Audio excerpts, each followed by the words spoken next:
Welcome to the Aloha Hour podcast, Johny and Steezy. This is episode number 39. 39. Feeling fine. 49. 49. 49. But then, just like our ages, we like to underestimate. Exactly. If we're 49, we say we're 39.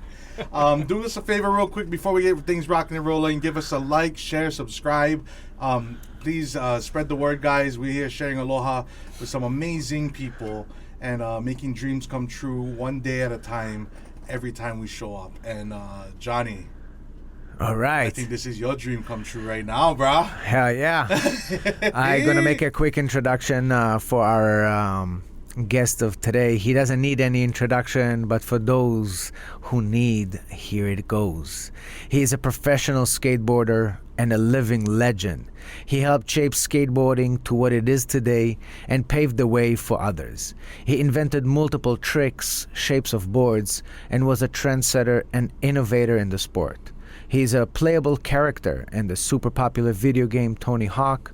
He is also known as Christ. He is a pastor, a fashion icon, a father, and a true inspiration. He is Christian Hosoi. Hey. Yeah, boys. All right. What's up, bro? Thanks for having me on the show. Hey. Super stoked to be here. Yeah, thank you for sharing your time and space with us, man. It's really an honor to be here. Oh, With my a honor's legend all like mine. yourself, Honor's bro. all mine. Honor is all mine. Yeah, once we saw that you're in town, we said, "Yo, we have to make it. We have to make it work." I know me and you were trying to make and get it done for a few months, if not over a year already. And I'm extremely stoked that we were able to do that and make it work. I'm a huge fan. I grew up on you. I played your character on Tony Hawk. I tried to imitate you when I was young and I was skateboarding. I always felt that you bring the fashion, you bring the art into the game, probably because of the background of your dad, who was deeply in the art scene and stuff like that. But one beautiful thing about skateboarding is on each and every skateboard there is a piece of art in the back. You know what I mean? Every deck has a piece of art, and this is something that always spoke to me. And then we had someone like Christian Hosoi who took it to the next level and took the fashion, the whole demeanor of being a skater and made it the coolest thing ever, in my opinion. So thank you so much for coming and joining us. It is definitely a great opportunity to talk to you. But yeah, let's start from the beginning. Skateboard Graphics, right? Yeah. We'll just get right into it. I think was such a identity for a professional skateboarder. And every kid, when you get into skateboarding, there was stickers, there was branding, there was, your favorite pro, whether it's a company name or it was Tony Alva, Jay Adams, Shogo, what teams they rode for, and then they had their signature model. It was called their signature skateboard model with their graphics. And, Dogtown really set the tone for identity of where you come from, who you are, pride, and then what represents your neighborhood, your skate park, your town, what you do. And so the graphic was so revered when I was coming up that all you wanted to have was your own signature graphic skateboard. And that's what I dreamed about as a young kid, 7-8 years old, looking at the magazine, Skateboarder magazine, and just going, one day I'm going to have a model. And along with that comes what you said, fashion, music, attitude, and just the lifestyle of skateboarding that I think really is the uniqueness of what we do. The professional side, the competitions, the world championships, Guinness Book of World Records, all this kind of stuff, it's amazing.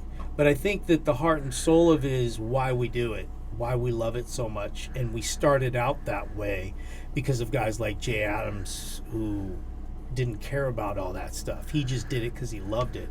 Tony Alva was like our first rock star because he took it and identified, you know what, I'm going to have my own company with my name on it, because he had such a attitude, and his larger than life image was marketable. And at that time, it was before, it was something that was, art and skateboarding. Wait, it's a sport. It's supposed to be jerseys and short shorts and like 360s and headbands and Team Pepsi, you know what I mean? But no, they broke that mold and said, no, we jump over fences, we trespass, and we get backyard pools, and and this is our spot, don't come here. Surfing was like why we skateboarded, really.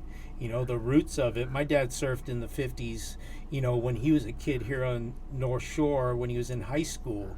And so that created sidewalk surfing, which is a skateboard.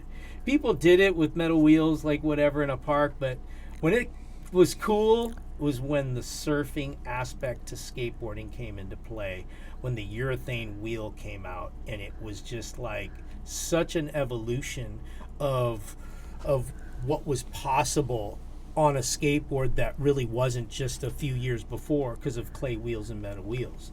And so here we are looking at the mags and at these guys with all these like ads, and it's still underground. It's still a small sport. I mean, it's a young sport, but the surf, the skate, the individual, independent attitude of skateboarding, I think really drove me to want to be it, because my whole goal was to be like Bruce Lee.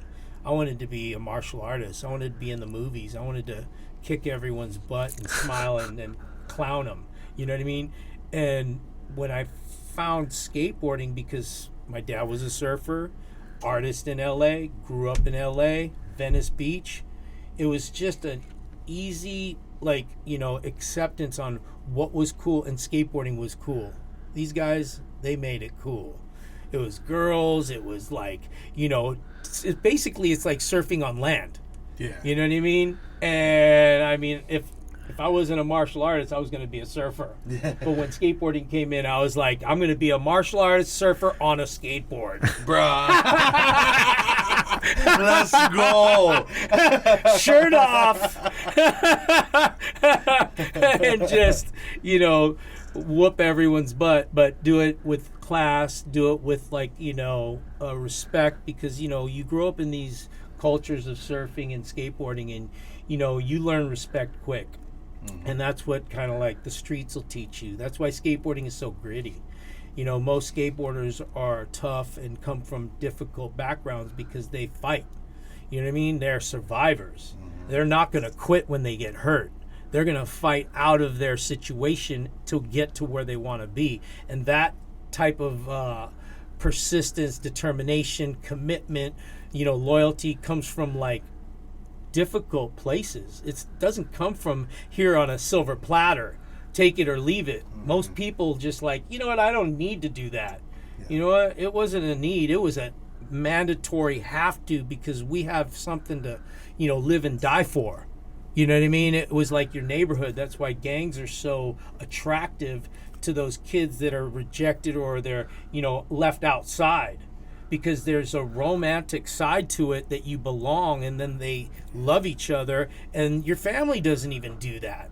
You know what I mean? And, that's kind of like what skateboarding does. It accepts people, and then it kind of molds them to not be a kook, to not be a lame, to not be out of place. How do you survive in any culture, or to be even a businessman one day? You know what I mean? Because I think that's the uniqueness of skateboarding that taught so many of these entrepreneurs and people who are heavy hitters, movers and shakers of our day, to have this attitude of, you could see the underdog in everything, and you're always there to try and inspire them, because, you came from nothing, so why can't they come from nothing? You know what I mean? I came from nothing. I wasn't given money to go do anything. I didn't have an inheritance waiting for me. They were like, you have a good attitude, you be generous, Christian, you be honest, you be loyal friend, and have a nice day. Here's $20 for lunch. You know what I mean? Go get it. I was like, I'll see you later on today. I'm going down to the beach, to Venice. I'm going to go to the skate park. Matter of fact, I need a ride to the skate park. Okay. I see you're passionate about that. My dad was like, you want to go every day? I'm like, every day. He's like, dang, that's expensive. He's like, you know what? I'm going to get a job at the skate park. Marina Del Rey. He became the manager at Marina Del Rey, and now it became my backyard. And Jay Adams, Shogo Kubo, Tony, those guys became my big brothers. You know what I mean? Polar Bear, all these guys, George Wilson, these Pat Noho, they were the ones that mentored me at 11 years old. That's why I was in Skateboarder magazine, at 11, sponsored by Powell, at 12, winning the biggest amateur contest at 12. Like, started literally first skate park at 9, by 12 winning the biggest contest. So things happened quick, at that time, but the passion that we had was like second to none. That's why that generation, of inspiration of those mentors and those idols that we had was so major. That's why we celebrated Jay Adams Day, Jay Day, here just on Saturday, here on his birthday, with his son Seven Adams and Jim Muir from Dogtown, Simon, Ebling from Black Flies out here. We got together, we did a big event, contest for the kids, sharing his story with these kids, so they know the history as well, because it's educational, but it also carries on like the legacy of why I'm here. It's because of guys like him. Why am I still skateboarding at 56 years old, out there with the kids getting, some grinds and some airs, you know what I mean? Because it's something you love. It's not just about business. When life's just about business, you're going to get burnt out, and when business sucks, you're going to quit. I remember when it was like, I paid to skate till I turned pro. Turned pro, got paid to skate. You know what I mean? And then I got really paid to skate because I was a self-marketing, type of person that understood how to, market myself, get sponsors, and seize that moment where me and Tony Hawk were battling for first place. I had my company, Hosoi Skateboards, and it was just a magical time of rivalry, independent trucks, Thrasher Mag, Tracker Trucks, Transworld Magazine, down south, up north, punks, the straight edge kind of, nerd tech guys against the hardcore punk style guys. I mean, it was just so incredible time of just this cultural, almost like explosion. So that's why fashion was a big part of it. Music was a big part of it. And that's why the lifestyle of skateboarding is still today, I believe, the most influential, a complete influential culture that goes into all these subcultures, because we own those things. We have really taken ownership of the things that we love, and we're real prideful, and we like to say it too. We're really vocal about it. And when you don't care about business, you don't care. You're going to share what you feel, and that's the beauty about having a personality. Skateboarders, like every graphic and every shape of board was somebody's personality, where he came from, what he was like, you know what I mean? Whether it's Texas, whether it was Europe, whether it was LA, it was all about who you were, where you came from, and what you stand for. And so, I just started talking about a board graphic, and we went all the way down that road, you know what I mean? Because that's how deep I believe that means, when it's your signature model. It means all that. But let me ask you this.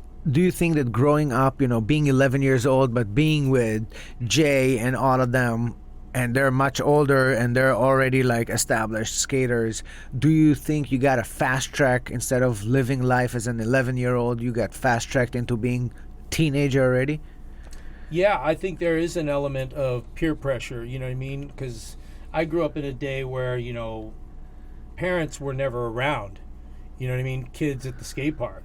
It was still a kind of like a raw situation. It wasn't like there's a Olympic, qualification thing going down in every little kid has got their grandparents bringing them to the skate park. Yeah. It wasn't a place you didn't want to bring them. Like, you don't want to bring them down to Aloha Park or down to, the bird cage down there, in Makiki, because it's like, who knows what's going to go on with your kid if he stays there. He's going to get into trouble. Well, that's the culture of skateboarding back then. It was still raw. Like, my idols were smoking weed, drinking beer, and quitting school. What did I do? I wanted to do all that, and I did that. You know what I mean? And I did that young. I was smoking weed at 10, doing acid at 12, ecstasy at 15, cocaine, quitting cocaine at 17. You know what I mean? Because it was just, an everyday, like, crazy, barrels, hanging out with, crazy people, crazy girls, and just... But I had a goal, and that was to be a professional skateboarder, and I had the talent, and I knew I did, and that kind of kept me from going overboard and sacrificing my career. And so skateboarding really saved me, you know what I mean, from going down that, because it's tempting, all the money, all the power, the girls that come with it, that whole lifestyle. I seen it, and I was like, I got my eyes set on what I want to do, and that's I want to be a world champion. I want to be the best in the world. So it wasn't about the money and the sponsors and all this, but yet that came with it. You know what I mean? I was a great marketer. I was winning contests. So when you can talk about, what you can do to help and be a sponsored rider, to do a contract, to what your obligations are, and to broker that at 16, 17 years old with these big, massive companies, and to do it myself with no agent, no manager, you know what I mean? You got to be confident, and you got to know your value. And I really did know my value back then. My mom taught me business. She was a businesswoman in Beverly Hills. My dad was an artist. He graduated master's degree, fine art, you know what I mean, in Berkeley, 69. And I grew up in, like, these two types of homes because they were separated, and I soaked it up. I was an only child, and I just paid attention. And I made those notes. And I said, I'm going to apply all this into my career and into who I am and what my attitude's going to be, my image, and, that's what really helped me, stick to my plan, stick to the goal, stick to the mission. And, that it succeeded. I got to achieve the goals that I was looking to achieve. And when you hit those, I think that, it's special, but at the end of the day, I was like, all right, I'm world champion. I got to win again. I got to win again. I got to win. And then you're like in second place, and you're like, there's this empty feeling at the end of the day that you can't really put your finger on, because you got to constantly manufacture this happiness, whether it's the money, whether it's the girls, whether it's the parties, whether it's the cover of the magazines. Mm-hmm. I mean, every celebrity, every sports, athlete, champion has to deal with this, the pressures of that. And when it starts to get, competitive, and, the life is starting to take effect, or it goes in a different direction. It went from vertical to street in that 1990 era, where it went to that era, and they're like, vert is dead. And me and Tony Hawk were like, well, then we're going to start sponsoring some street skaters, and we're going to get involved. And I was like, this is kind of cool, because I had an art mentality to it, and I was like, this is rad, because I still think vert is the coolest. And it's going to actually preserve vert being the coolest, because now there's no more vert guys. Yeah. You know what I mean? There really wasn't. It was like the popularity was into street, and you couldn't even have a career being a vert guy. Still, it's hard. You know what I mean? The best in the world still are scratching, where these street skaters, they just cruise around and they get paid a ton of money because of the popularity. Mm-hmm. And I think that really, I understood that almost concept of the special part of skateboarding. I looked at it as a whole, but being, a person looking for, I always say I was looking for love in all the wrong places. I was trying to find it in the successes, the money, the fame, the girls, the parties, the popularity, and the trophies and all that. And it was like I was a bucket full of holes. like, and it just kept draining out and draining out and draining out. And finally I was like, I come from the LA Hollywood scene. What do you do when you need to write a new song or write a new movie? You get high. You go find, this like place, and you get it completely, euphoric or psychedelic. So I went into drugs and I went into partying, and I was like, I'm going to find something new. And because I didn't find it in the good things, I'm going to find it in the dark things. And I searched for it, and then I got introduced to crystal meth. And that's when I was like, sick. Crystal meth is dope. You know what I mean? I was just doing a little bit at a time. So the transition. Is like 93. So 92. So the transition 93. was like just weed, drinking, then acid, ecstasy, speed. Well, no, like 1990 was when street skating came in, and I started going to the clubs, partying, and just going crazy. I was trying to find it, you know what I mean? So now we're doing a bunch of cocaine. All the actors and models, they're all doing crack and, ecstasy, MDMA, mescaline. I mean, you name it, we were doing it at the clubs because we went out 7 days a week. Whether it was blues bars, just anything. After hours, raves just came in, and it was called Acid House. You know what I mean? It wasn't even a thing, rave, and we were doing those things. And so, I got introduced to crystal meth, and it was like I could skate harder. I could do everything almost like clearer. And everybody else was just so scatterbrained on all these other drugs. I was like, you know what? This is dope. And I did a little bit at a time. I moved down to Orange County, and it was kind of like the underground scene. Everybody hated it. That's what I liked about it. Because everybody hated, they were all coke heads. Yeah. Like, we're the luxury, we're the luxury drug users, you know what I mean? The heroin addicts, and the speed freaks, the tweakers, right? And I was like, dude, that's dope. I'm going to be fully like into I'm going to be a this. tweaker. No, totally. I was like, I'm going to own this stuff. And everybody's like, what are you doing? I'm like, you know what I'm doing? And they're like this, dang, you're not afraid? Everybody can't stand it. I'm like, people are just in denial because everybody was kind of doing it underground because they needed the energy. They needed focus. I mean, it's sad, but like doctors and housewives do it. It's the same and components attorneys as like do Adderall and it is Ritalin. exactly that. So yeah. But no one wanted to admit it back then. I even created a brand called Denial. Because I was like laughing at everybody.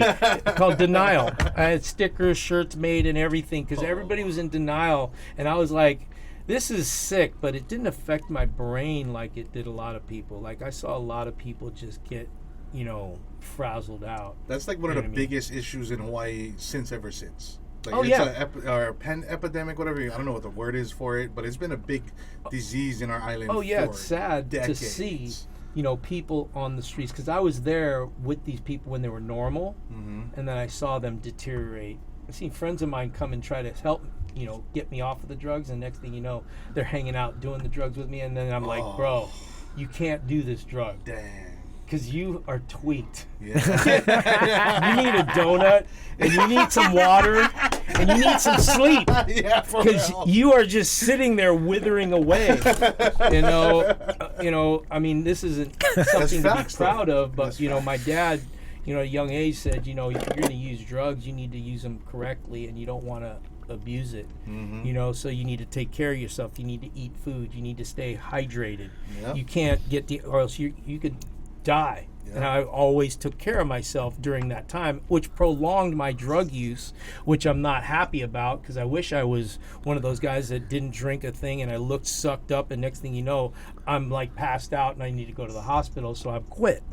You know what I mean? But for me, it wasn't like that. And for the next 8 years until I got arrested in January 2000, I did it every day, all day long. Every day? Every day, all day. I mean, I got to the point where I was just sniffing it to where I was eating it, a little bit here and there, and then I started smoking it, then I shot it, for a little while, and that, because I wear no shirt. So you know what I mean? When you shoot it, you got to shoot it in your vein, and then you got these marks here and there. I was like, this isn't for me. So quickly, within a couple of months, I was like, it's not for me. But I did all that, and then I just got stuck in that whole lifestyle. I was arrested for a possession charge. Now, I had a kid. Now I need to go to jail. You know what I mean? For like, I think 3 months or something like that. And then I'm like, you know what? I'm not going. And I just ran from the cops for like 5 years. You know what I mean? Like literally on the run, just hanging out. And I thought it was thrilling. I wasn't a junkie, but I mean, obviously I was a junkie, but I was more like having fun because I was this larger than life guy, rock star with, credit cards, traveling around with a whole team, going everywhere, doing everything. And then now I'm running from the cops with no ID, like going from house to house, like, you know what I mean? It was me searching for love in all the wrong places. And I tried to find it there, and it wasn't there either. You know what I mean? And, that's, the dark roads of the peer pressures of being a, whether it's a celebrity, whether it's popular, whether it's a world champion, whether you've tasted like this elite status, you know what I mean? It's like, who are you?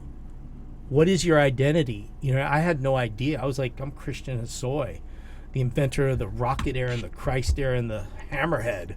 And, yeah, you're the guy who did the, the style. You cut your shirts. You have all the killer photos. You know what I mean? And where's that? What does that, equate to?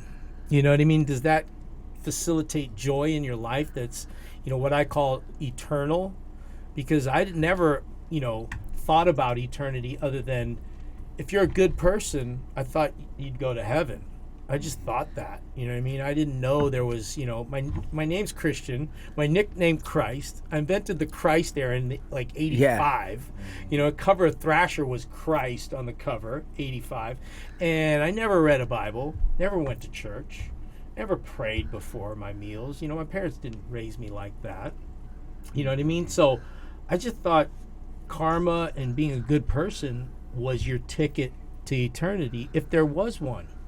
You know what I mean? And I thought there should be something, because Buddhism, they believe in this. I read Buddhism books and Taoism books because Bruce Lee. Yeah. You know what I mean? It was like philosophy to me. You know what I mean? Intellectual philosophy that for me helped shape me to be a more of a wiser man. But at the end of the day, where does that lead you? What is that? What is your identity, and what's your hope for in the future? Well, it was about today and what I was doing and how I was performing. And if I wasn't performing, you get down and you get depressed, and next thing you know, you're doing drugs and you're running around trying to, recreate yourself. And I think that's what happened to me. I was trying to find it, in wherever. I was looking up, and who did I find? I finally got into a place where I hit rock bottom, you know what I mean, in a prison cell. And but wait, let's so you got the first was like a misdemeanor, right? You had like 3 months, was like a small charge, but you got out on bail, but you never showed up for your court day. So you were running around, you didn't want to go there. That's why also you didn't accept your invitation for the first ever X Games. Oh yeah, I was running from the cops. You didn't want to be on TV, you didn't want to be like in the spotlight. And then bail bondsmen were looking for me at the trade shows. Yeah. I was like at a trade show flying back from Japan and Hawaii for like 6 months, and I knew that I had, bail bondsmen looking for me. I go to the San Diego trade show, and they're like, the bail bondsmen are here looking for you, Christian. So I'm like standing on the other side. Here's my booth for my company, right? And I'm staying away from it, and they're looking for me. And now there's a vert ramp demo in the middle of the trade show, and my buddy Dave Duncan's like, are you going to skate the demo? I'm like, dude, I got bail bondsman. He goes, I'm the announcer. I just won't say her name. I'll call you Holmes. You know, my nickname. And I said, let's do it. That'll be sick. So I'm doing the demo, and I'm like, Holmes is on the ramp. Oh, he's shredding. All right, Holmes is here. And I do the whole demo, and I get down, and then we're cracking up, and then all of a sudden, my buddy runs up, and he goes, hey, they figured it out. You're here. Somebody said Christian Hosoi was ripping the ramp, and now they're looking for you. So I'm like bolting out of there, running out of the trade show, barely make it. And that's pretty much the last time I was at any public place where there was a contest or anything like that, because they were looking for me, you know what I mean? And it's nothing I'm proud of, you know what I mean, today, because, you know, I'm a changed man, and I wouldn't think that that's something that I'm fond of.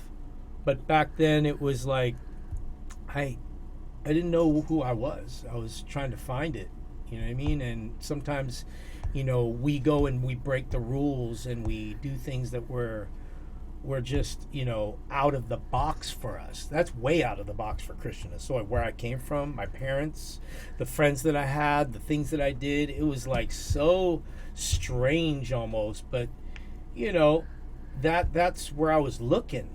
I was deliberately looking in those places to find some type of like identity in what my future was going to be. And how ironic my future was, you know, something out of this world, you know, is the way that I look at it. Like, I didn't even think it was going to be this, you know, ironic to my name, my nickname, the maneuver that I would invent, and then, you know, discover it in a prison cell. You know what I mean? That was in federal prison? Yes. How did you get to the federal prison? Well, you know, when you get arrested, you go to I went to OCCC. But what did you get? They caught you for what? Carrying a bunch of crystal meth on an airplane. Okay. Here? Yep. Or yep. on your way here? Yep. To Hawaii. It's in my documentary. It's in my book. You know what I mean? Dang. You can read about it, but, you know, it's... I actually watched The Rising Sun, and I watched it many times. But for our viewers and our listeners, you know, I wanted you to say it. So basically, Christian Hosoi came into H&L with over half a kilo of methamphetamine, and they were waiting for him because he was on bail or whatever. No, well, I hear, you know, that someone snitched. two people, a guy and a girl, you know, basically ratted me out. That I found out 6 months later after I was inside, you know, asking, you know, where's my bail? Where's my attorney? Where's my money on my books? And then, you know, my friend who, you know, was part of the whole situation was, hey, we think there's something going on. And then I was just like, what? You know, that type of like reality of that, you know, where's the loyalty?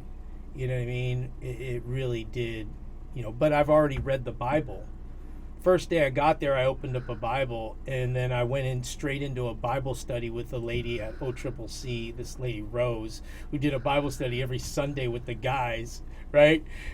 And then the guy comes in and plays music, and I was like, opened up a Bible, we're in a Bible study, and I'm crying out to God, saying, God, just get me out of jail. I'll do the time. You know what I mean? I just need bail. Just go say bye to everybody. Bye to my kid. And then... Were you catching any withdrawals at this time? Or were you... No. I don't... No withdrawals. I never had... You know, even when I was on drugs, I never really had any weird symptoms. You know what I mean? I may have stayed up for 2 days straight. And, you know... And hallucinated, maybe? No hallucinations. Not ever. at all.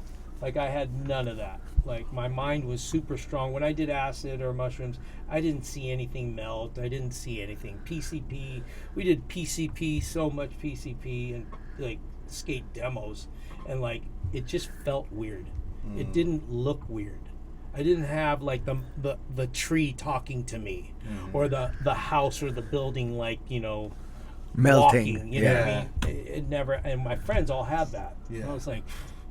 I don't know, your brain is toast. You know what I mean? I don't know what's going on with you, but I do not see any of that, bro.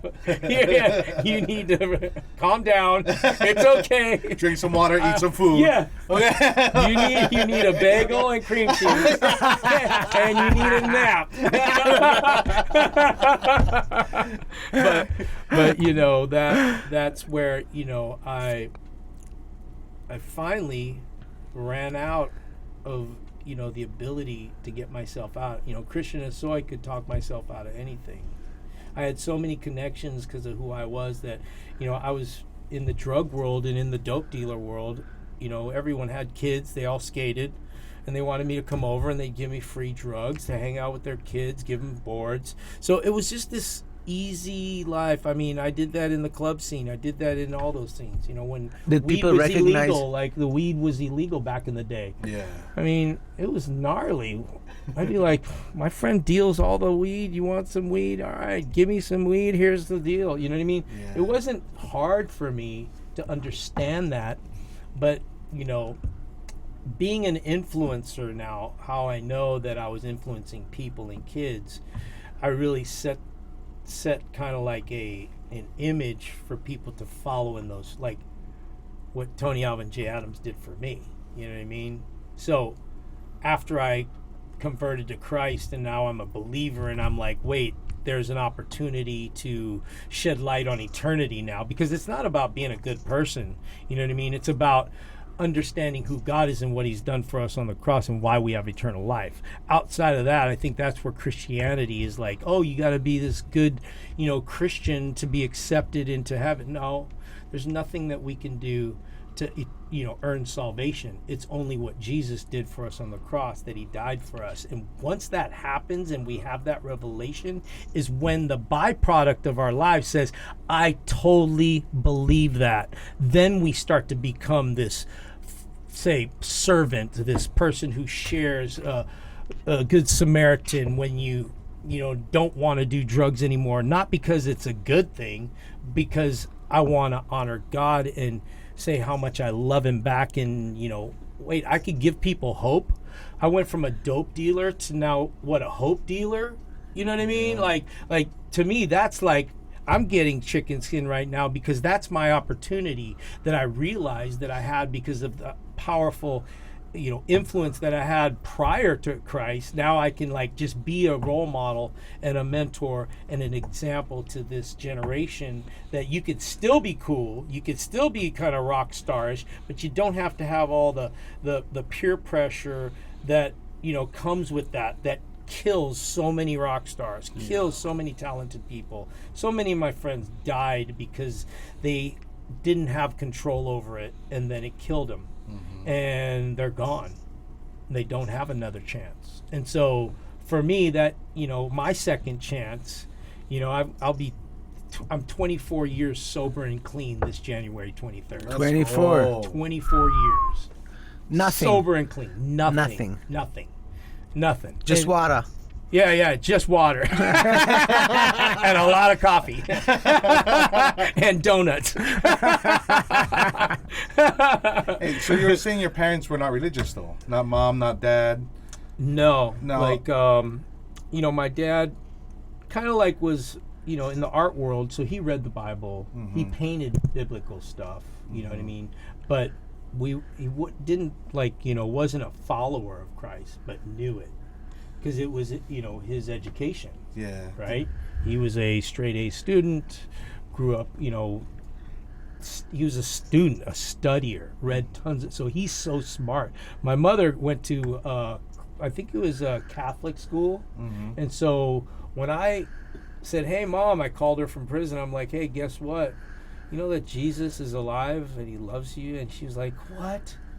She goes, I can't believe this. She goes, did you see the Bible that was on the shelf at the house? I go, Mom, it's okay. She goes, you know what's funny is I can still recite Psalm 23 right now. And I said, you know what? That's all good. I said, the most important thing is that you're alive and that I can share Jesus, the gospel, with you. And it's his love and what he did for us by, you know, God sending his only son, Jesus, to die on that cross. So I want to pray with you. And she goes, I can't believe this is happening. It should be the other way around. I should be the one. And I said, you know what? God has a trippy way. I would think that it would have worked the other way. I'm the most unlikely guy out of all of skateboarding to be the one talking about Jesus, right? Yeah. And she was like, and I got to, lead my mom to Christ, my dad to Christ, you know what I mean? I said, hey, Dad, you know that Jesus loves you and he wants to, and he was like, yeah. I go, you need to just read John, read John and then come visit me. And when he came back to visit me, right, I think it was, where was it? I think it might have been in San Bernardino or OCCC. It was OCCC, right when I first got arrested. You know what I mean? Like right around there. And he comes into the visiting, and I'm like, hey, how's it going? And he's just tearing up. He's kind of crying. And I was like, what's up? And he goes, will you forgive me? And when he said forgive me, I knew he read it. And I knew he understood forgiveness. Because how can our Heavenly Father forgive us if we don't forgive others? And then, forgiveness is also healing for the person who has felt like they've not done enough, and the guilt, the shame, right? As a parent, you think that you're part of why maybe I ended up where I ended up. And I'm sure he felt that way because, I was doing drugs with Pops when I was 10, 12, 13, 15, 17. Yeah, he's you know looking what I at mean? everything. But he wasn't every like single me, but he was, he's a 60s guy. He's, went through all that. He played blues. I saw Bob Marley twice when I was a kid, you know what I mean? So, I grew up in this cool family that was open, and it really did, have me have to discover true freedom, you know what I mean, from the life's struggles and trials and tribulations that a lot of them get taken out. And I'm just happy because it's either death or prison, right? I think we did a movie, me and Jay Adams, called Dope. It's death or prison eventually, right? Right? It's called Dope. And so I'm stoked that I got prison because there's only two things. It's death or prison, and I got prison. Yep. And so that's the reason why I'm here today. I really believe that. I believe that I was on a road to die, and really I thought that was the way to go. I thought I'd die before I was 27, and when I turned 28, I was like, oh, I'm not on that, banner of the 27-year-olds, with Jimi Hendrix and Janis Joplin and all them, you know what I mean? And, I think that there's a romantic side to that I think is... It's terrible. It's always glorified too, right? It is glorified, and that's why we need to start to glorify the talent, the music, the whether it's your discipline of life, whatever it may be, life coaching, whatever you are, like, you know what I mean? You guys are obviously, you got the gallery, you got the podcast. You guys got to be the elite in this area so that you can help other people find their place and find their voice. And then they can grab onto something, and then they can get healthy. They get into, like, whether it's Muay Thai, Jiu-Jitsu, or skateboarding, and it's healthy, but it's also influential in a way for this next generation, because they think the only way that they can become famous and to be able to do it is the way that it's been done.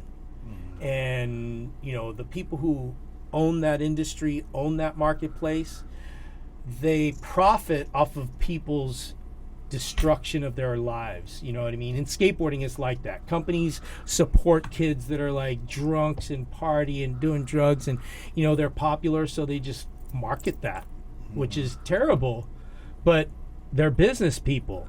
Where's the rules? There is no rules. It's like the wild, wild west. But for me, I get to be in kind of like this world of skateboarding, and to carry this, almost like a light, you know what I mean, for people to see, so that they can have an option.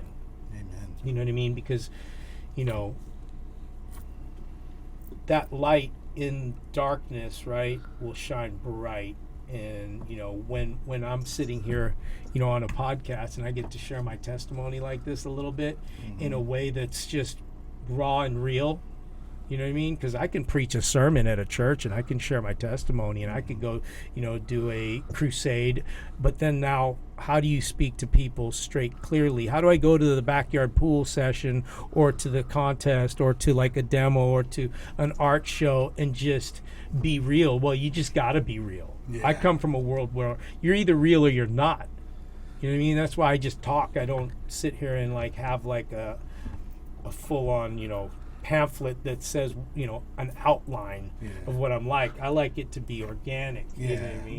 But this is what me and you talked about before earlier. I was just sharing with him, I never wanted to listen to my dad.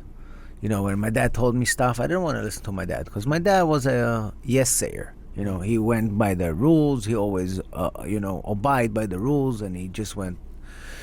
And then, but when someone that's seen both sides of the aisle, and they can tell me, yo, this path is wrong, this path is the path you should take, I'm telling you, learn from my mistakes, I much rather listen to him, even though my dad is my dad, and I love my dad, and he gave me birth.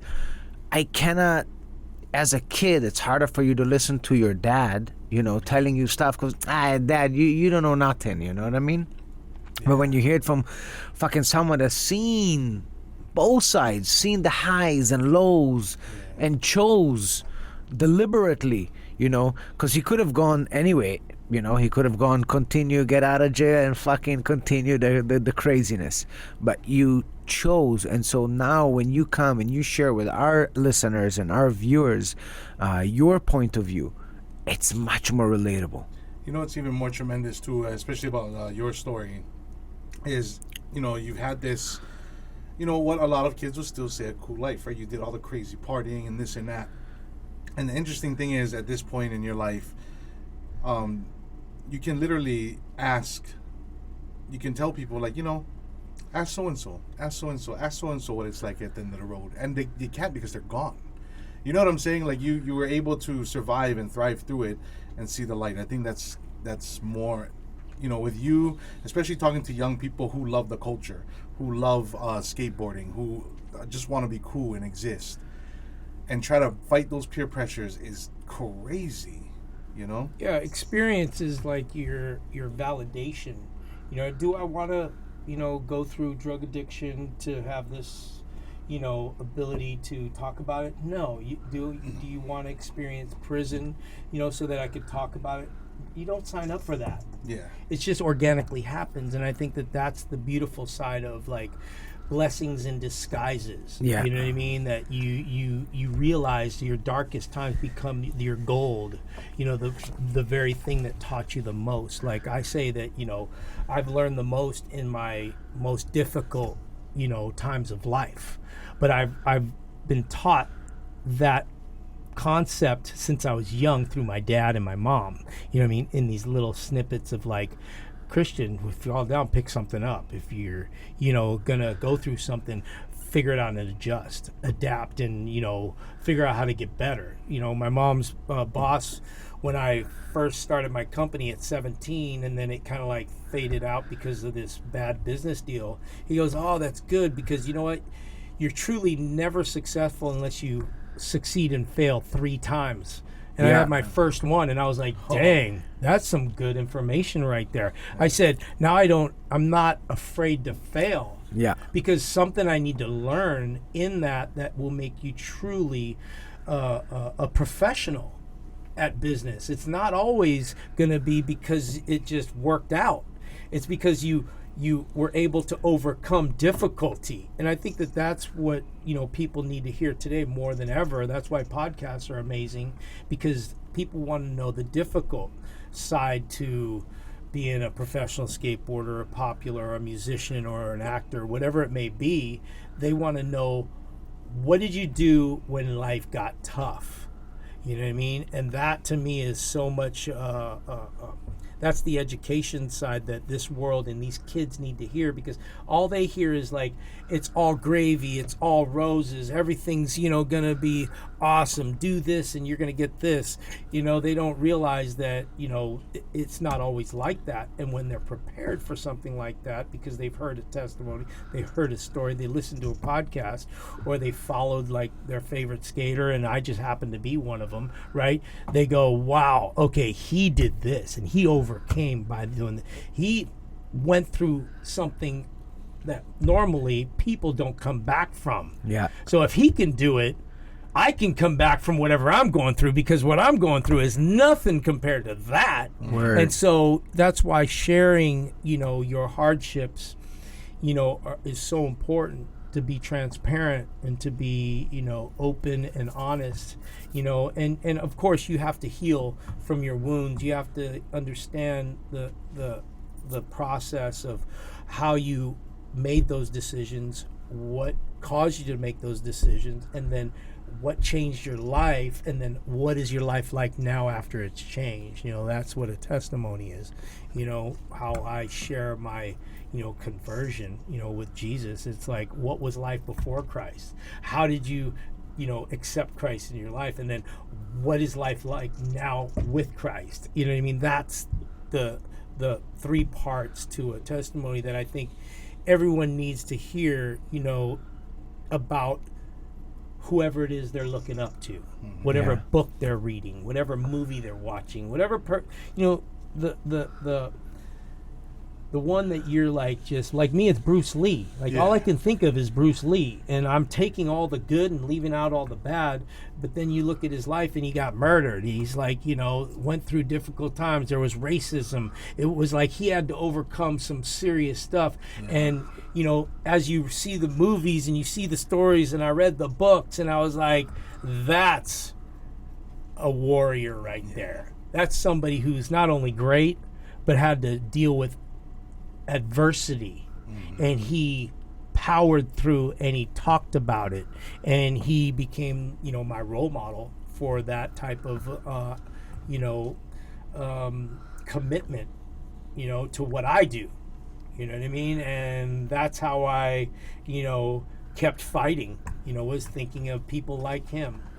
Which reminds me, on a side note, Christian Hosoi was the only skater that when he did a technique, he yelled to himself, "Wow! Wow!" No way. So maybe it's because of Bruce Lee, because Bruce Lee, when in all his movies, when he does his techniques, he's hyping himself up with yeah. Well, you know why he made those noises, right? No. So when to get the most power, right? I learned how to breathe when I skated. That's why I could skate powerful my whole runs and skate long runs and do high airs and keep going. It was because I learned how to breathe while I skated.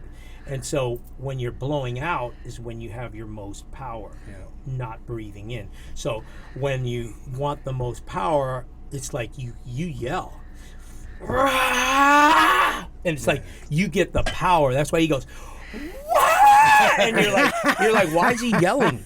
Well, no, he's getting the most it's the power. Mana. It's the most power that you can get, and then, and you're just like, that's sick. But the reason why I studied that at 10, 11 years old with my dad taking Wing Chun classes, before I got into skateboarding, like full blown committed professional.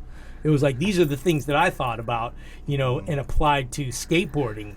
And so that's, and a lot of people don't know that. They think that, I'm like, just yelling at myself, or Bruce Lee's like, cheering himself on, right? Yeah, or just being loud for fun, right? Yeah. Or, but really there was a real reason, strategic reason that, we did those things. And it's interesting to talk about it because, people do it like if you watch tennis. Yes, go, yes. Every single hit is like, and I'm like, oh, they get it. Yeah. Fighting, You know what I mean? fighting is the same thing. Fighting local people. Yeah. It's like Same, timing it with your strikes, like, yeah. And it's just a natural. But when you take it to the next level and really, break it down, you can go that little extra than the other person because they don't know that. Yeah. You know Word. what I mean? Yeah. And that's, you know, an elite, you know, type of specialist. You know, Just let me ask you a question. As a dad, now you have 4 kids? 4 kids. 4 kids. As a dad, do you ever have that moment where you kind of mad at your own dad for having a almost friendship relationship with you rather than a father parenthood relationship, you know what I Like mean? a disciplinary. Yeah. Definitely not. No. No way. Because your relationship was so close. You guys were like best friends. And he Yeah. was with you everywhere, all the time. And he was like your best bud. And he had your back. Yeah, I mean, obviously, he allowed me to smoke weed at 10 years old with, you know, rolling joints with Jay Adams and Dwayne Peters before the contest, and I'm smoking weed at, you know, 11 years old, playing Bob Marley for my contest run. You know what I mean? So it was just a normal thing back then, you know, for us. Yeah. Was it a normal thing for most families? No. No. That's why he was the cool dad. That's why Yeah. my friends were like, "What? You smoke weed with your dad? Yeah. That's insane. What's going on right now?" But he taught me about that stuff and said, "You need to know this because it's going to come to you. So if you can handle it, you can handle it. Do what you're your own man. Handle your business." You know what I mean? And yeah, did I grow up quick? Yeah, but was I a I don't know what you would call me, a phenom at the time? You know what I mean? It was like this, you know, protege 100%. of Shogo Kubo and Jay Adams, and like they were molding me to be the next, you know, professional skateboarder at 11. So it's definitely not common, you know, but you know, you need to look and you need to see a kid and you need to see it. That's why when the kids are skating and they're really great, and you see a parent that's kind of like a little bit too much, like, work on this, do this, do this. Okay, it's time to go. All right, time to eat. All right, now go back and do it again. And I'm like, that kid, sometimes they'll love it anyway, but a lot of times they're going to go, why am I doing this? Yeah. You know, just to do it. I want to go skate with my friends, where we skated as friends and we fooled around and we taught and we molded each other to have a connection and a identity of what skateboarding meant to us and then to the world. We were going to dictate what skateboarding, the heart and soul of skateboarding was. Not, I'm just going to be good, and that's what, you know, kind of people are kind of like, you know, tossed up about over the Olympics. You know what I mean? It's going to mess up skateboarding. We're going to have all these like gymnasium skate parks.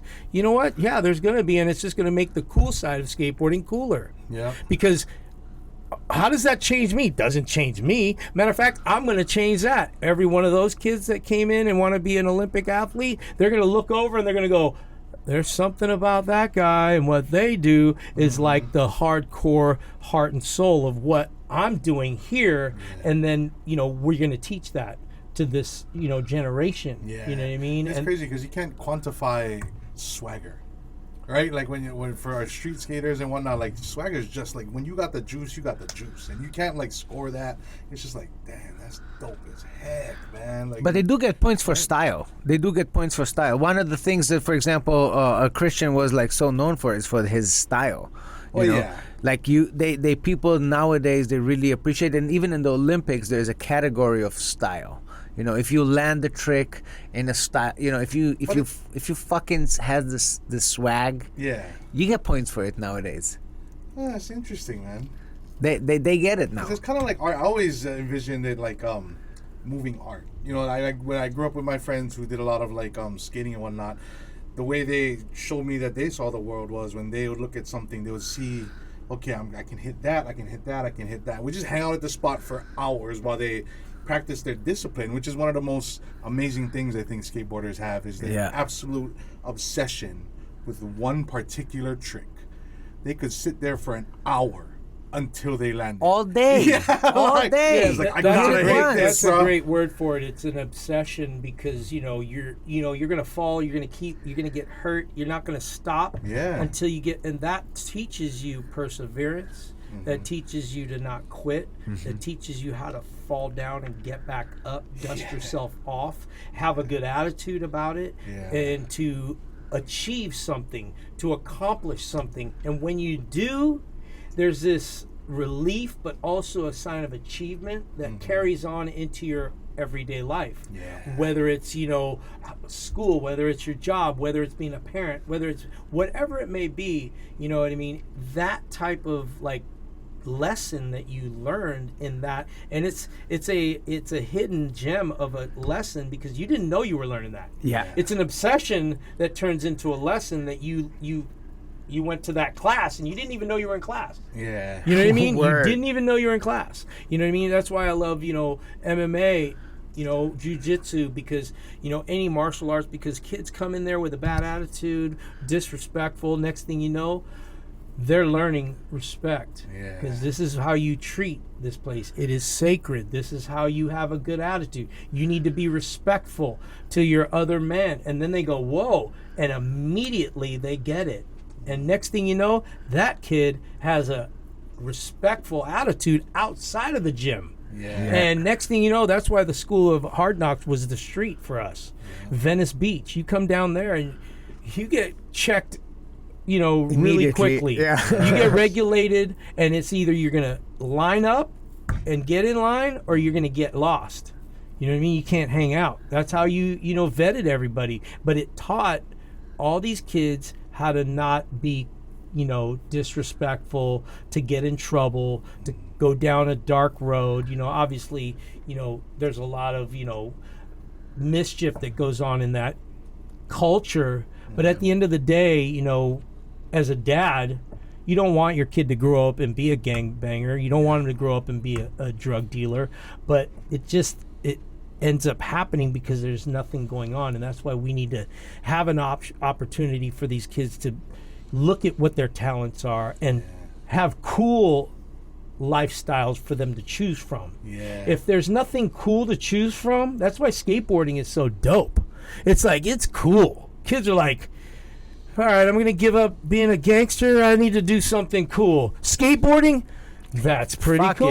Next thing you know, they're like, I'm going to start a company. I'm going to start a clothing. You know what? I'm going to start, you know, and next thing you know, they're like, you know, they're cool, but they're not sucked into the, you know, illegal criminal activity that can take out so many kids. I mean, so many of my friends got sucked into that, and either they're in prison or they're dead. You know what I mean? And, you know, that's what we need to have. You know, tell people not to do something and not to have another option is like, what is that? You know what I mean? I quit doing drugs and then stay away from everything.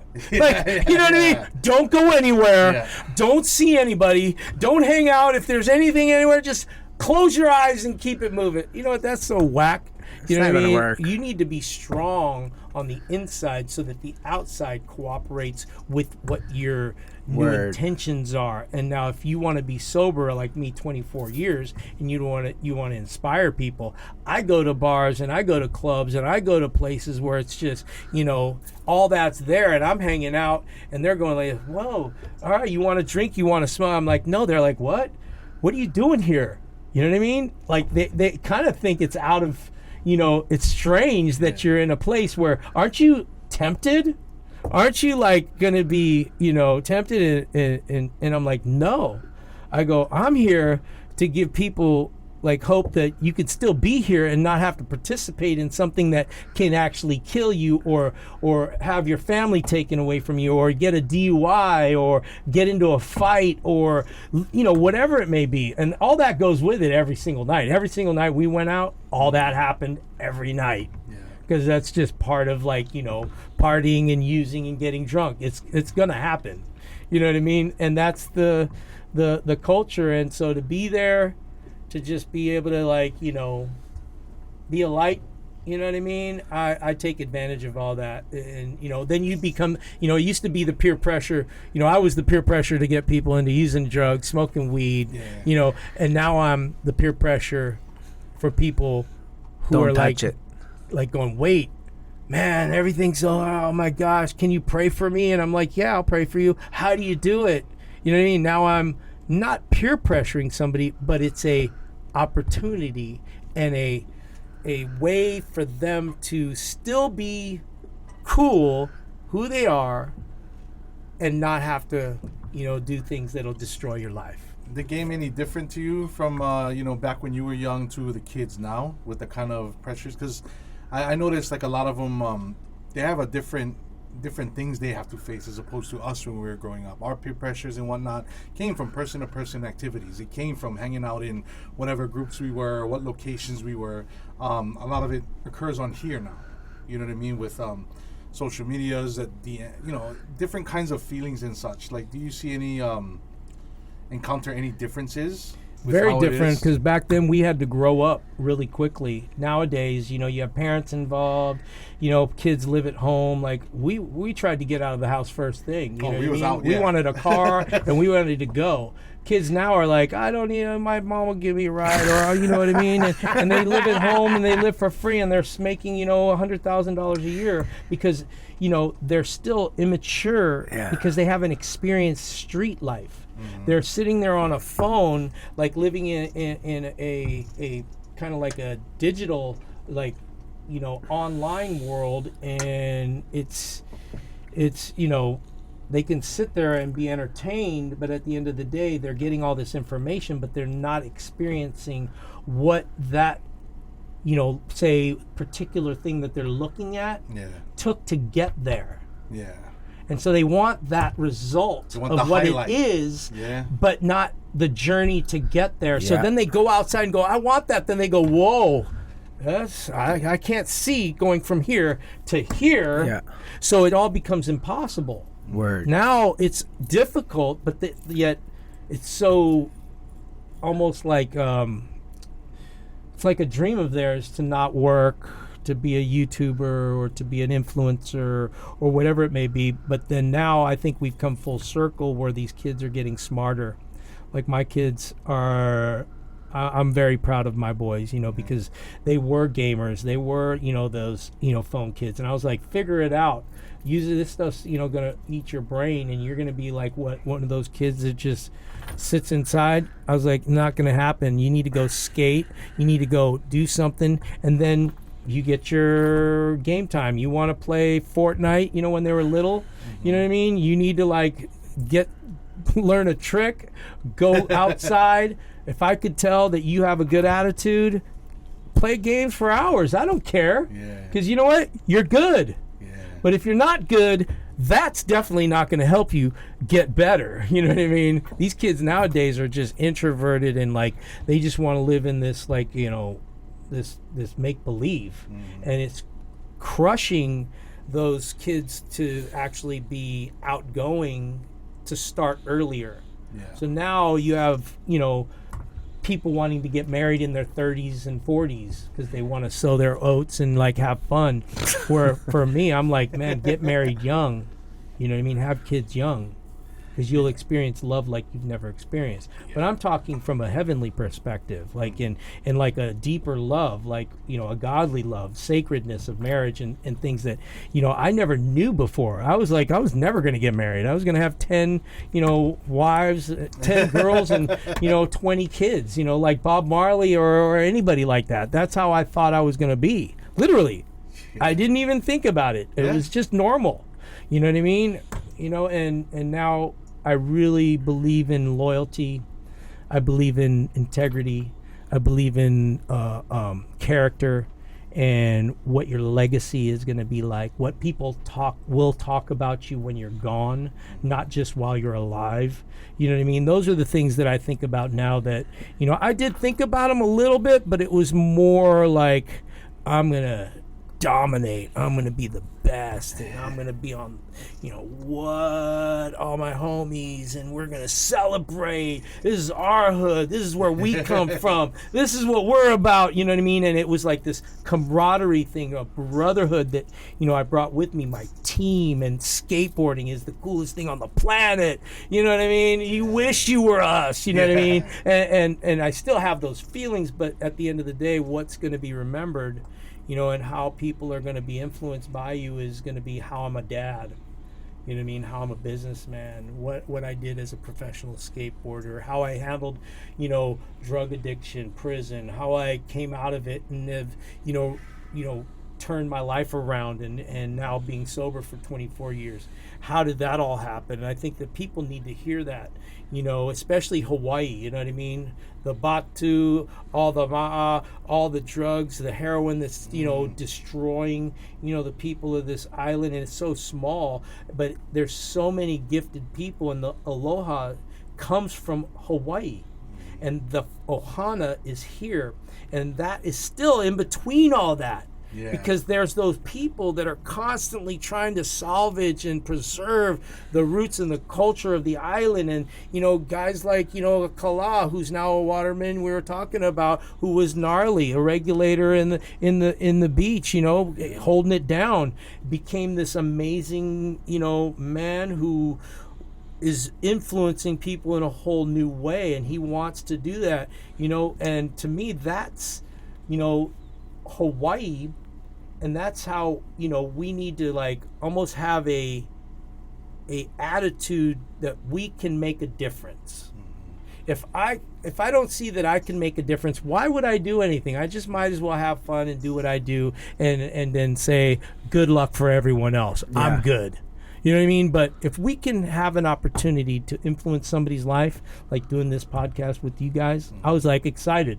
Yes, I'm like, you know what I mean? Like me, yeah. I'm always excited about this type of stuff, because if I could share my story, whether it's the 9 Club, whether it was, the Hawk and Wolf, my friend who does Toby Morris, these podcasts that I do, and then I hear how it affected people. Yeah. And I go, wow, that's amazing. And people email me and tell me, wow, that's our opportunity. Yes. And we're either going to seize it or we're not, you know what I mean? And so for me, I don't want to miss one. I don't want to miss an opportunity now. I want to, be available for God to use, obviously, but also to, preserve the things I love, and that's skateboarding. That's, the things I went through. There's no regrets for me when it comes to all the bad stuff I did, because now it's a tool in God's hand to rescue people. Yes. Because like he said, I listen to somebody who's been there and done that. Yeah. You know what I mean? And so because I've been there and done that, people take my opinion and they trust it. Yes. And they go, you know what? He knows what he's talking about because he's been there. He's been down my road. Yeah. I can trust his opinion. Yeah. And for me, that, is worth it all. Did I want to go through it? Definitely not. Do I encourage people to go through it? Definitely not. You don't want to. You want to glean from my life, learn what not to do, learn what to do, and run and trailblaze your path and change the world that you live in. Yeah. Because we have an opportunity to do that. One person can change the world. Yeah. You know what I mean? If that's possible, I'm ready. Use me, God. I want to change the world that I live in, and that's everyone's chance. Wow, your story is like a nice warm hand when somebody's in the dark and they need guidance. When you speak of the words like ma'a, or when you talk about smoking dope and all that, there's guys that are living through that. And me, I used to party a lot. I never trusted anybody that couldn't speak my language. Word. So you're gonna tell me this, yeah, praise him, whatever. But being that you've gone through it and you know everything that has been through it, I'm sure this is going to help a lot of people who are going through something or going through some kind of darkness. I had to ask you this on a personal note. I'm a wholehearted believer in planting seeds, and I feel like, names are like spells we cast on our kids and whatnot.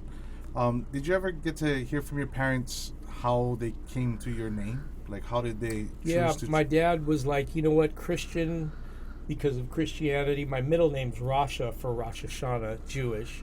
Then my last name was Hosoi. It's like Buddhism. He's like, I got it all covered. You know what I mean? He was that spiritual at the time. And I was like, so which one is it? I remember asking my dad, when I was probably 15 or 16, something like that. And I was like, so what is it? Is it evolution or is it creation? And he's like, it's both. I was like, sick answer. Wow.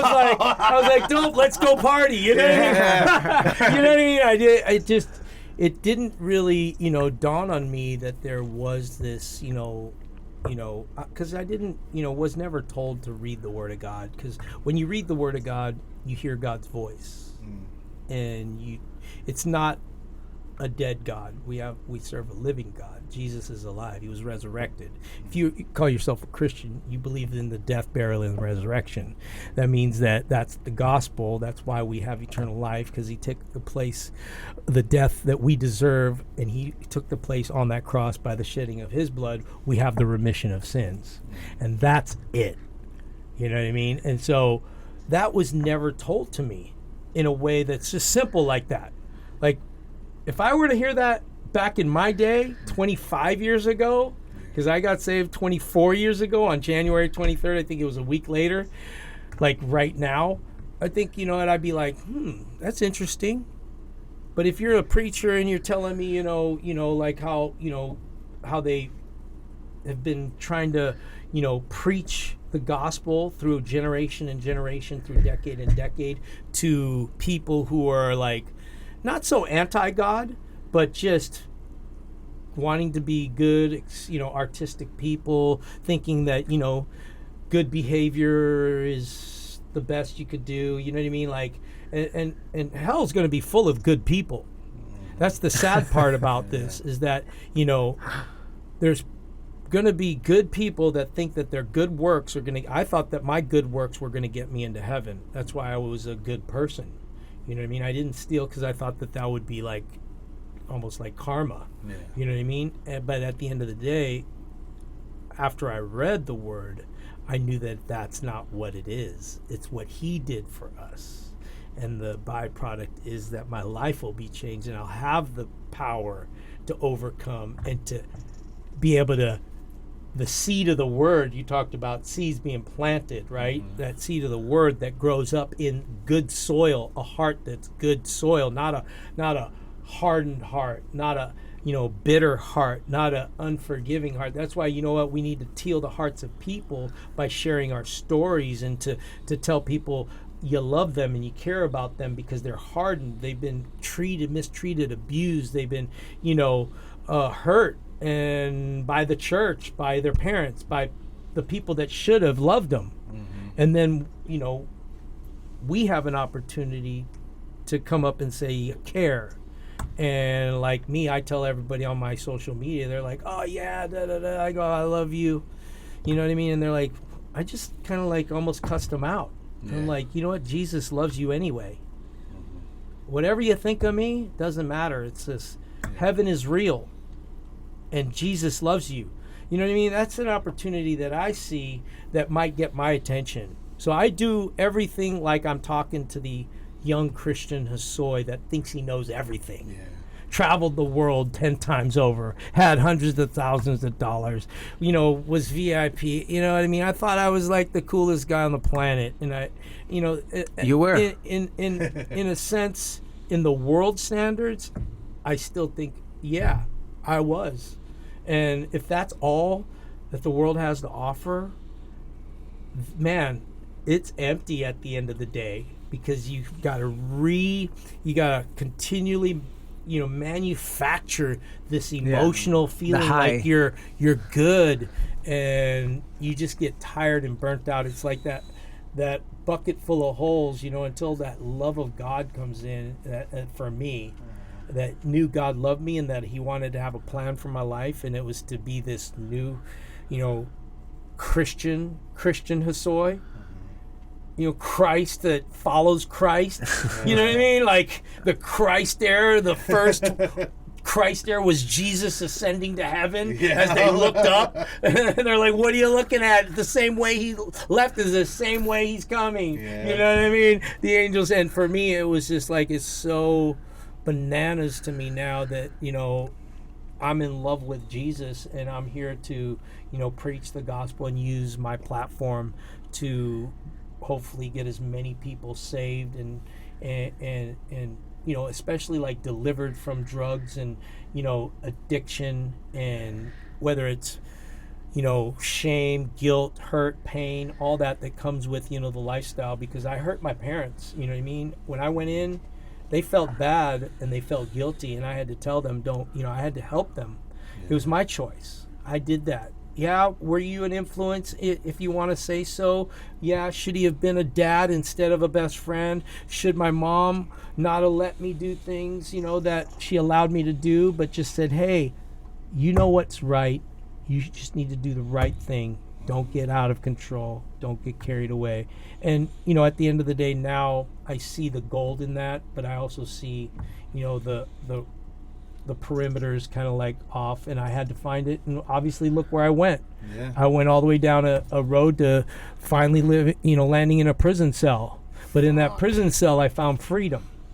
So everyone says That's I went beautiful. from, In the prison, you found freedom. yeah, for the first time in my life, I was free, knowing that I had eternal life and I wasn't stuck in my sin and my guilt and my shame and my bad decisions. I was a new creation in Christ.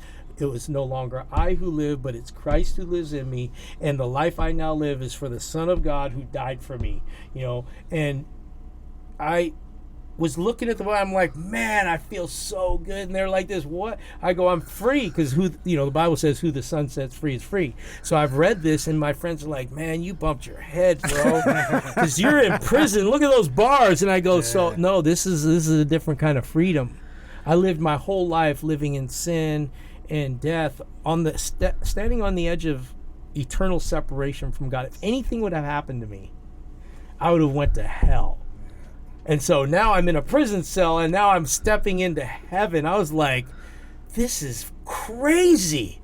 I'm in a prison cell and I'm free? Wow. This is crazy. I couldn't even believe it myself. I still, to this day, when I watch it in my documentary, who smiles in prison? He asked me, the director, and I go, men that are free. And it's so true when you find, your identity in who the Creator created you to be. It's like now you have so much more passion. You have so much more ambition. I'm so much more loving, caring. I got, I can sacrifice. I can, give. I'm a giver. You know what I mean? Where before I was a big taker. I did a lot. I was a giving person. One thing I'm thankful for is that everybody tells me how much I was generous. That's true. And I'm thankful for that. But at the end of the day, it was for my own glory. It wasn't to give God the glory that I have the ability to give. Yeah. So now I go, man, I'm giving because God's given me the ability to. And everybody goes, wow, that's interesting. So it's not you. I go, no, God gave me the ability to do this so that I can do this. And they go, whoa, that's heavy. So, that's how we can, shine the light on a relationship with God versus religion. I think that's where religion, I can't stand religion. You know what I mean? And it's because there's so many different types that it confuses everybody. Everybody's like, so which one is it? How do you do it? If you do this, is this the right way to be a Christian? Is this the wrong way? Which way is the right way? Well, you know what? There's in-house debates on how you do your church. We're a non-denominational Christian church. We just believe Jesus and what the Bible says. And then there's, these little, in-house debates. Well, you need to be, baptized in water to be saved. You need to be baptized in Jesus' name, or else you're not, and to me that is just, I don't agree with any of that stuff, but I'm not going to knock it because, that's how they worship. That's how they connect their people. And it's an in-house, it doesn't take away your salvation. You know what I mean? It's Jesus and Jesus alone, which you can be saved, not of ourselves. So no man can boast. Yeah. You know what I mean? So, that's the bottom line of, me just being real about my faith. But skateboarding has been, that platform for me now. That's why I skate. You know what I mean? Otherwise, I'd be like probably traveling the world trying to be a musician and an actor and, doing other things. But I remember telling God, I was like, God, I'll give up skateboarding for you. I'll go preach in the deserts, in the jungles. And he's like, I gave you skateboarding. And I was like, wait a minute. I'm on like my triple-decker bunk bed in county jail, like in San Bernardino, praying to God and going, I'll give it all up for you, thinking I'm like being super holy right now, like oh gosh, I'm gonna give it all. And he's like, I gave you that. And I was like, you know what? I'm gonna be the best skater I can. I'm gonna use it for your glory. I'm gonna, as big a platform, can that be a vehicle to be able to preach the gospel? I said, you know what? I'm gonna do my best. And then, Psalm 37 verse 4 says, delight in the Lord and he'll give you the desires of your heart, right? And I just, it immediately came up and I was like, okay, so he knows my desires of my heart more than I even do. Word. I was like, whoa. So you know how much I love this, and you know how much that you can use this to be able to meet the people that need to hear it. Because, my people who I connect with are not your people, and they're not your people. Whatever it is you're promoting, whatever business you're doing, you know what I mean? You touch people and I touch people. But he's going to use what you do to touch those people's. He's going to use you to touch people, and he's going to use mine to touch people. And that's the beautiful part about, individual, talents and gifts, and, how we can, relate and be a leader in this world that we live in right now, because there's so much following going on, so much lies in the politics, the government, and just what's going on in it. We need people who are going to stand up and be a voice of what's true, what's real, what's not make believe, what's an agenda to try and especially kids these days, with human trafficking, kids, pedophilia, all that stuff. I'm so against all that, and the parents' rights for their kids. Like, trying to take that away from parents is just like, it blows my mind that people would even subscribe or follow any of that. You know what I mean? And I'm not bashing people, I'm loving people through it all, because they're deceived. You know what I mean? That's why I'm not offended when people don't understand what I'm talking about, because I used to be that person. You know what I mean? I used to be on that side, and I would come up with every excuse why whatever it is that I'm saying now isn't holding water, because I'm going to only follow something that's true. I'm a hardcore, see it, believe it guy before I had any faith. Because now faith is the substance of things hoped for, meaning I don't even have it yet, and the evidence of things not seen, meaning my faith acts like I have it right now, but it's in the future. And that's heaven, right? That's our destination. And so those are the things that, we have a, opportunity to just live in a way that influences people, because action speaks louder than words anyway. And I think now more than ever, because there's so much fakeness, because of social media, because of trying to create narratives, because of all of that, people like you that come and bust out the truth, and people that can trust you because they know, I think it goes a long way. And we have something to fight for, you know what I mean, for these kids, and for families, and for I don't know, godly principle, whatever you want to call it. I think it's just common sense. I think it's like really common sense.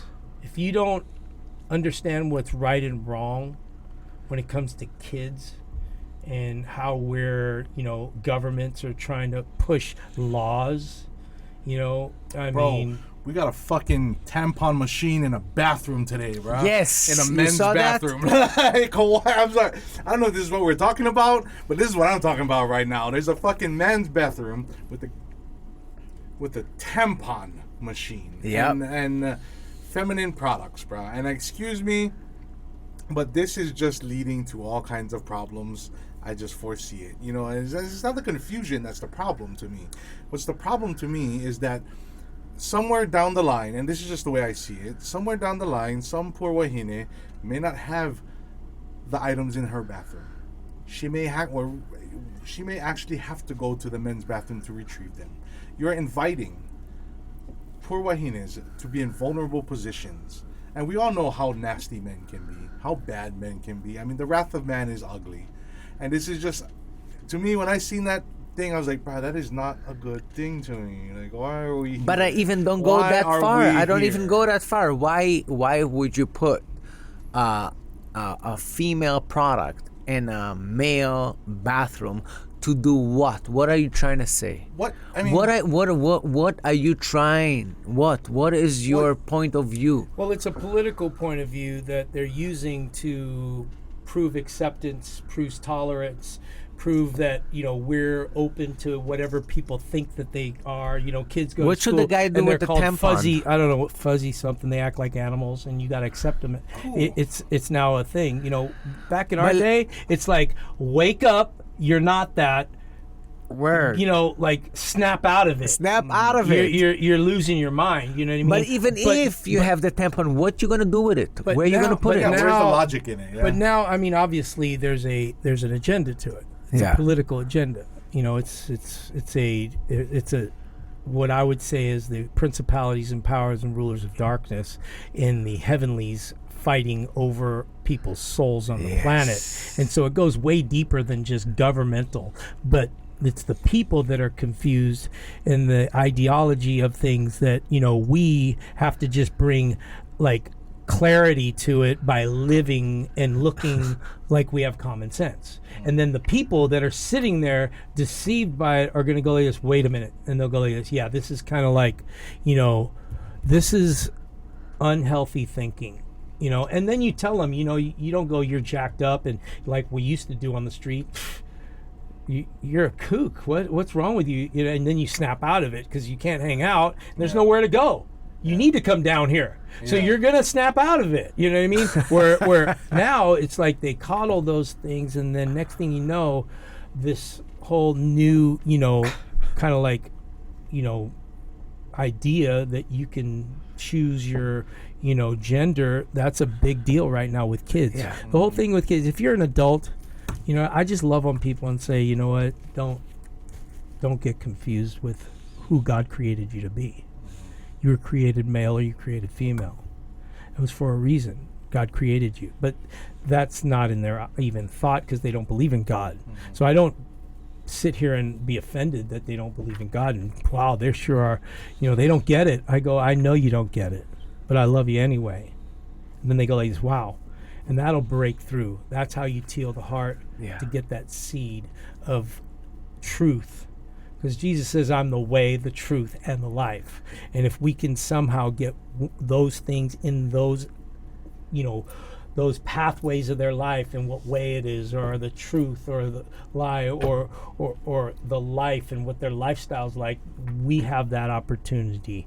And, you know, that's why mentors, you know, having a guru, having somebody who you look up to that you can get solid answers for, that you trust, would give you a solid, you know, reference or a guidance, you know what I mean, is so needed. Or even guys our age to what we call being OG. Be an OG, bro, to your people, to anybody younger than you. Just be that big bro that it seems to be lacking. You know, not a lot of fathers are around either, so you can see why people need big bros in their lives. Like, do that. I think that's important. That's why the OG uncles on the island are important. Yeah, encourage others to be OG uncles too, because if they're not there, then that's what happens. Kids gonna run loose and they're gonna learn whatever.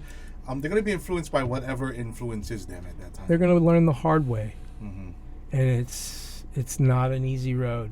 Yeah, It's not. You know what I mean? When you try to figure it out, you need good role models and people to look up to. You know, we had our idols, and you know what? Kept us good in some areas, but bad in others. But, you know, we figured it out. Oh, yeah. You know what I mean? Because we had to. Where these kids now, they can live in a world that's, you know, on a computer. They don't have to leave the house anymore, and that's where we're at. We're at the AI stage of life. You know what I mean? It's going to be automated everything, and now you don't even need to do anything. You know, but we need to raise these kids to use this technology to preserve heart and soul that you can't manufacture, you can't computerize, you can't chip it, you can't do any of that. There's no disc for it, you know what I mean? There's no program for it. You have to actually live it. And I think that's why everyone's getting healthy. I think that's why everybody's into nutrition. I think a lot of people are being sober these days. It's trendy, but at the end of the day, it's good trends. But now people are marketing and branding that, and it's getting exploited. And now we need to come back and go, well, where's the heart and soul of why we do things again? And it's just this constant cycle. And I think that, like, I'm raising my kids to utilize these platforms, whether it's the internet, whether it's a phone, whether it's, you know, whatever they do, to change the world they live in and their friends and their family that they're around. How old are your kids? 14, youngest 17, middle youngest 26, middle oldest, and 35. Nice. My oldest. And then I have 3 grandchildren as well. Wow. Yeah. Ain't no grandpa as fit as him right now. You know what I mean? My grandpa is skateboarding. How I cool know. is that? Our pops was just on Hollywood, bro, representing. You know what I mean? It's truly something to achieve in life, you know what I mean? I never thought I would have, you know what I mean, achieved these things. I never thought that I'd be sober, you know what I mean, let alone a believer, you know, in a follower of Christ. I would have bet my life on it. That you The would. life that I lived. Yeah. That's just impossible. Yeah. That's what I love. You know, a miracle is something that's almost like impossible, and that's what I am. You know, my life's a miracle, and, you know, I'm still blown away that, you know, I'm able to watch my kids grow up and to see my grandkids and to hang out with my dad who's still alive. Woo! You know what I mean? Let's and go, Pops. you know, just see skateboarding evolve and to Did you ever think that skateboarding would make so much money? I called it when I was like making only a couple I was like, we should be making millions of dollars, like this is it. And now they do. And they did, you know, really quickly, you know what I mean? And even now it's beyond, It's crazy. you know, what I even thought. But at the end of the day, I knew it was going to happen because of the thought of how cool skateboarding was. But also the athleticism that it takes to do those tricks. But that's the athletic side. See, I knew because I knew how cool it was as a lifestyle. I said fashion, music, lifestyle, and then you're an athlete, and it's the coolest thing that no one can do because it's so, I mean, you're on a board with wheels, flying with no hands on a ramp or a bowl that's cement, like, and you're just flying. It's pretty wild to think about, you know what I mean? is. For us, it's normal, but for the average person, you get on a skateboard on the ground and you're like, whoa, and you just wham, you know what I mean? Because it's like, you know, it's like Wilson, you're going down, you know what I mean? So, you know, I just knew in my heart that this was going to be the coolest thing because I knew art, I knew surfing, I knew martial arts, I knew acting, I knew, you know, those you know, areas of like what's cool there, but we had all those in what we do, and then none of those had what we do, you know what I mean? Because it's hard. Skateboarding is hard to do. It's a commitment that takes, you know, it's like being a great musician. It's hard to do. You can't just be a great musician, you know, but, you know, in music it's not athletic.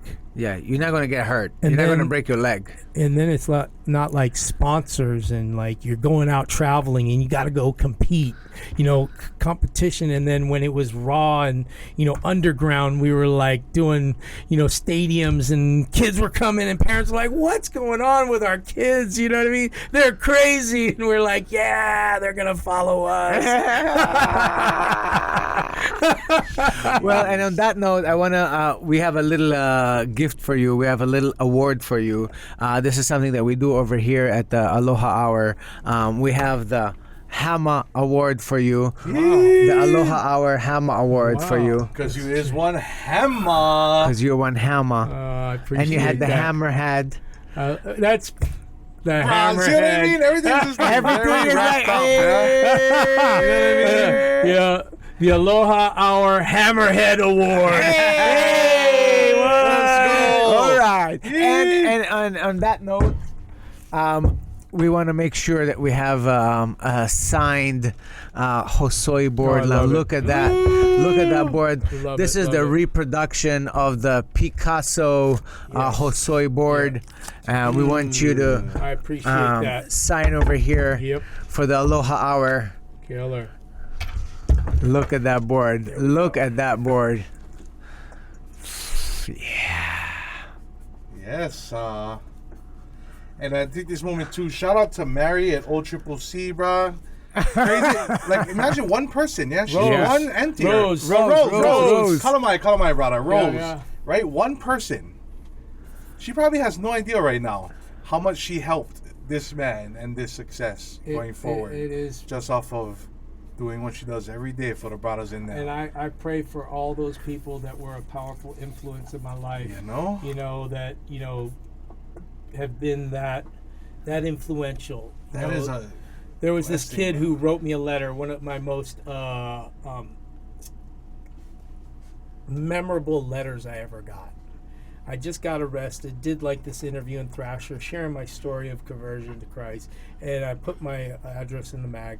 And then this kid wrote, and he goes, "Hey, just want to let you know, I'm stoked. I prayed for you when I was in high school, and I'm 32 years old right now." And he goes, "My prayer finally got answered, that you would get saved and you would give your life to Jesus." What? And immediately I was like, he prayed that long ago in the 80s, and here it is, Now? and I just knew the power of prayer. And I thought to myself, I asked God, I say, "God, is that the reason why I'm still alive? Because you answered his prayer?" And God is like, that's how powerful prayer is. If only one person prayed for you, I would have to send my angels to keep you alive through all your bad choices and really supernaturally not allow you to die. And That's I just, still to this day, I share that because it just continues to touch my heart and keeps me fired up to stay saved and to stay, focused on the plan that God has for me. Because, Amen. Who knows, what would have happened to me. Yeah.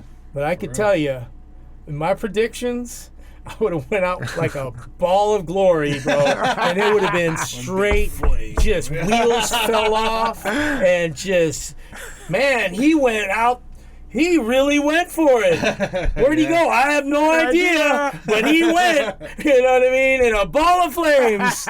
You know what I mean? But praise God in his mercy, his forgiveness, and through people praying that I'm here today. Yes, Amen. And so Yes, this is to you guys, and I'm super stoked to be part of your little. And this honor legendary board we're going to hang right over here in the studio as a memory for the one and only.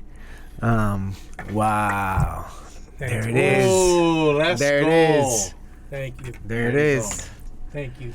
And we're going to be back with a new episode with a new guest.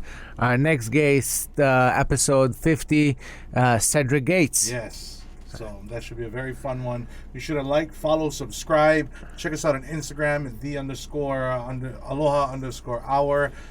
You're on Instagram as well. Yep. Yeah, Christian You Hosoi. already know. You already You know. already know. And then you gotta- You already know. Follow. Yes, sir. Let's go. And we're out. Yes, sir.